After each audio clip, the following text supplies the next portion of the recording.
नमस्कार दोस्तों, आप सबका स्वागत है इस ऑनलाइन क्लासेस में। और साथियों, आज हम पढ़ने जा रहे हैं बीएड प्रथम वर्ष को लेकर। और बीएड प्रथम वर्ष के अंतर्गत आज का जो हमारा शिक्षण विषय है वह है पाठ्यक्रम के परे भाषा को लेकर। पाठ्यक्रम के परे भाषा के अंतर्गत हम पाठ्यक्रम के परे भाषा के अंतर्गत हमारा जो पाठ्यक्रम का प्रश्न पत्र है ये चतुर्थ प्रश्न पत्र है। और इसमें हम भाषा की जो इकाई है वो है द्वितीय। और द्वितीय भाषा जो हमारी भाषा विकास को लेकर है।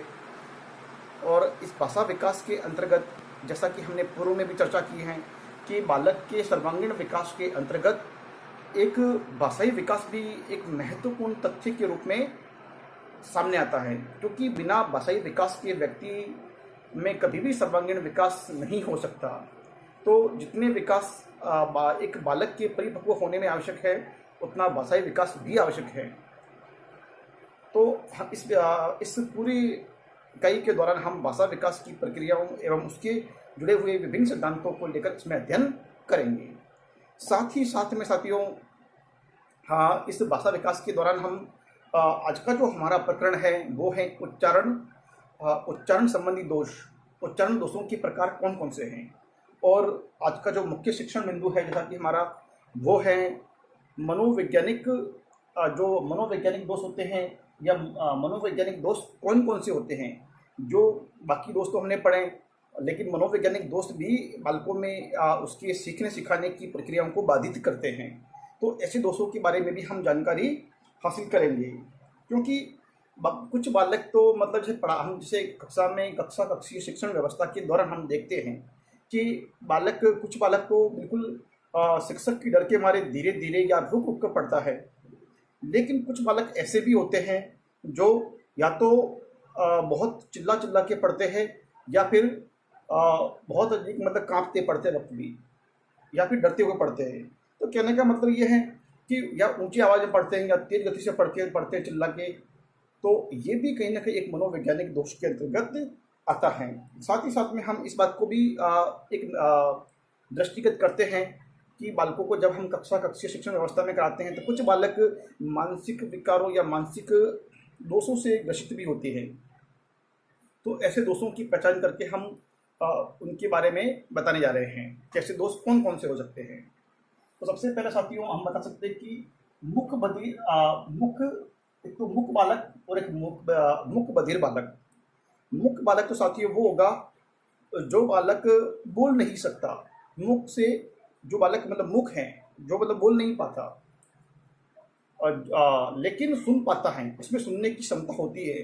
तो ऐसे बालकों को हम लिखकर या बोलकर, वो अपनी अभिव्यक्ति बोलकर नहीं कर पाता लेकिन सुन तो सकता है, तो हम श्रवण शक्ति के विकास के द्वारा भी उसकी समस्याओं को हम दूर कर सकते हैं। लेकिन एक होता है मुख बधिर बालक, जो मुख भी हैं बधिर भी हैं, जो न तो सुन सकता है न बोल सकता है। तो ऐसे बालक के लिए समस्याएं होती हैं। तो इस बालक के लिए विशेष प्रकार के विद्यालयों या विशेष डॉक्टरी सलाह के अनुसार कार्य करना चाहिए। तो इसमें कुछ चिकित्सकीय सलाह के आधार पर हम इसमें कार्य कर सकते हैं। तो बालकों की इस दोष से उनको सीखने सिखाने में कुछ मदद हम कर सकते हैं। उसके बाद में जैसे कि कुछ दोष होते हैं बालक के वाक अंग संबंधी दोष। अभी वाक अंग संबंधी दोष साथियों क्या होते हैं कि जब हमारा वाणी का जो वाक तंत्र है, जिसको हम वाक तंत्र बोलते हैं, ये यदि अपरिपक्व रह जाता है तो बालक में वाणी संबंधी दोषों का आना स्वाभाविक हो जाता है। तो हमें वाणी संबंधी दोष कौन कौन से होते हैं उसके बारे में हम चर्चा कर रहे हैं। तो आइए साथियों हम बढ़ते हैं अपने इन प्रकरण की ओर।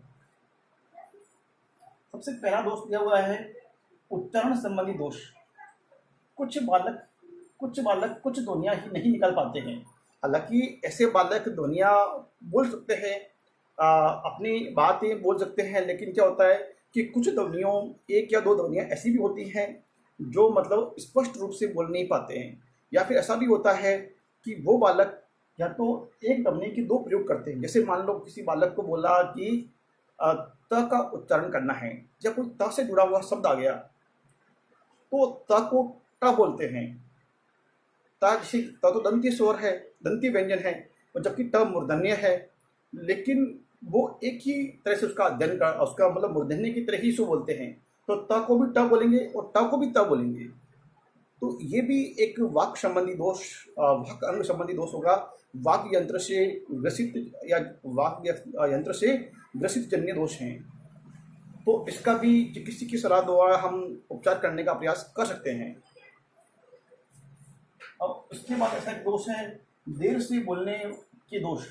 अब यहाँ पर साथियों क्या होता है कि कुछ बालक लगभग 7-8 महीने में 6-7 महीने में तक बोलना सीख जाता है, कुछ कुछ ध्वनियों का उच्चारण सीख जाता है, बलबलाना सीख जाता है। लेकिन कोई बालक ऐसे होते हैं जो 9 माह से लेकर 15 माह के हो जाते हैं, लेकिन कुछ भी ध्वनियाँ नहीं बोल पाते। तो ऐसे बालकों में क्या होता है कि वाक संबंधी कोई ना कोई दोष तो होता ही होता है। तो ऐसे दोषों को हमें पहचान करनी चाहिए या फिर उसको चिकित्सकीय सलाह लेकर समय रहते उसका इलाज कर लेना चाहिए। अन्यथा बालक जब बड़ा हो जाएगा तो उसे अनेक समस्याओं का सामना करना पड़ सकता है। तो इस प्रकार से उसमें ध्वनि विकार उत्पन्न होने से पूर्व ही चिकित्सकीय सलाह द्वारा उसका निराकरण किया जाए। फिर हकलाना। हकलाना होगा, मतलब हकलाना भी होता है कि बहुत से बालक हालांकि बोल तो पाते हैं, हकलाने वाला जो हकलाते हैं बालक वो बोल पाते हैं, अपनी बात को कह भी पाते हैं, समझा भी पाते हैं, बातचीत भी कर सकते हैं। लेकिन क्या होता है कि कई बार ऐसे कोई शब्द आ जाते हैं या ऐसा कोई वर्ण आ जाता है या फिर इस प्रकार की बात कहते कहते बीच में वो अटक जाते हैं, जो ज़्यादा नहीं तो 12 से 15-16 सेकेंड तक का मतलब गैप आ जाता है। या फिर उनकी आँख या ना आँख और मतलब मुंह का जो आकृति बड़ी विकृत हो जाती है, जिससे कि बोलते बोलते वो अटक जाते हैं और उस वर्ण को बोलने में आँख और पूरा जोर लगा के बोलते हैं, लेकिन फिर भी वो एक समय रहते नहीं बोल पाते। कहने का मतलब ये होता है कि एक धारा प्रभाव के अंतर्गत बोल नहीं पाते। तो ऐसे दोष हकलाना दोष के अंतर्गत आएगा। हकलाने वाले बालक वो किसी बात को कह तो देंगे, लेकिन बीच में किसी ऐसी बात आ जाती है तो वो मतलब कहते कहते अटक जाते हैं। तो एक धारा प्रवाह की कमी वहाँ पर रहती है। तो इसको भी एक चिकित्सकीय सलाह के द्वारा या कह सकते हैं कि हम सर्जरी द्वारा इसका इलाज संभव है वर्तमान में। अगला जो है वो है ओष्ठ विकृति शल्य चिकित्सा द्वारा। अब ओष्ठ विकृति साथियों आपने कई बार देखा होगा कि कुछ बालकों की जैसे कि ओष्ठ है, जो हमारे होंठ है वो विकृत होते हैं, जन्म से विकृत होते हैं, टेढ़े मेढ़े होते हैं या फिर कटे फटे होते हैं, तो उनको बोलने में समस्या होती है, वो अपने वाणी का सटीक एवं सही प्रयोग नहीं कर पाते। तो ऐसे दोषों को हम एक वाक संबंधी दोषों के अंतर्गत ही लेंगे जो उनका वाक यंत्र को प्रभावित करते हैं। तो ऐसे दोषों को दूर करने के लिए वर्तमान में सर्जरी के द्वारा, शल्य चिकित्सा के द्वारा ऐसे दोषों का निवारण किया जाता है और ऐसा बालक एक सुचारू रूप में बोलना भी सीख जाता है धीरे धीरे। तो ऐसे दोषों की पहचान करके भी उसका निवारण करना चाहिए। आवाज या अगला जो बिंदु है हमारा 5वां, आवाज या ध्वनि की समस्या। इसमें साथियों ये होता है कि कुछ बालकों में आवाज या ध्वनि की समस्या रहती है। जैसे कि हम देखते हैं कि कुछ बालक या तो धीरे धीरे बोलते हैं, बिल्कुल धीरे धीरे, या फिर कुछ बालक ऊंचे स्वर में बोलते हैं, पढ़ते हैं, मतलब बहुत ज़्यादा ऊंचे स्वर में, मतलब ऐसा चिल्ला चिल्ला के पढ़ रहे हैं।